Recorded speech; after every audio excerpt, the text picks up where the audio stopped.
Atlantis Beach is the location for Event 3, Murder Ball. A new event, so how do the strongmen feel about it? I don't know. I haven't tried this event before, but I feel confident. I can still get in the final, and I hope to do well. Well, I've tried this event in Iceland, but it was with a different kind of ball. I'm pretty confident, but I just have to wait and see. I'm not too sure. As you heard, the boys not sure about this one at all. And the first to show us how the Earth moves, Flemming Rasmussen, who's got a 25-kilo body weight advantage over Forbes Cowan. That giant globe, which is weighted down with about 100 gallons of water, has to be pushed out of the circle in your opponent's half, and it's the best of 3 rounds that takes you into the final. Off we go, and it's Rasmussen with the globe just over the advantage line. It's as simple as that. 1-0 to Denmark. Flemming Rasmussen, believe it or not, a former national 10-pin bowling champion of Denmark. I bet he threw the balls down the alley at an almighty speed.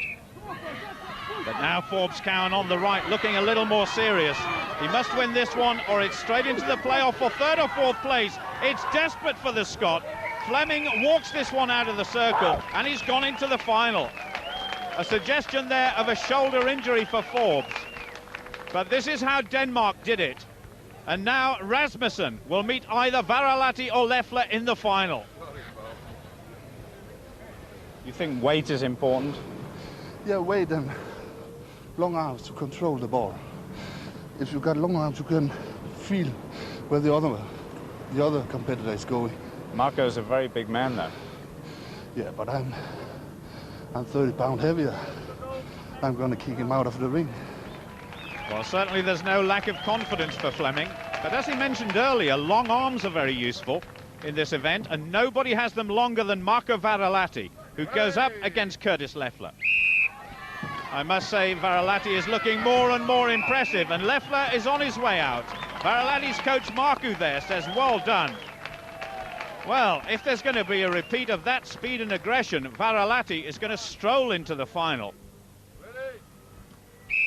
Leffler finding the sort of rough and tumble here very difficult, and here he goes again. 2-0 to Marco. There's Ilkka Nimistu, a former Finnish strongman. He gives the thumbs up to his protege, who is getting more and more confident. Curtis Leffler back out in the arena against Forbes Cowan for the fight for 3rd and 4th place. And already Cowan is 1 up on the Hawaiian. This tranquil beach, the ideal spot for relaxing. But Curtis, with 2 last places so far, needs something special here. And Forbes Cowan can't afford to relax too much with Rasmussen breathing down his neck. Curtis is looking better here. Forbes just leaning on the globe. It's even Stevens so far. Leffler, the muscle man. Cowan, the hard man and the grafter. Now, can Leffler get this giant ball on the move towards the edge of the circle?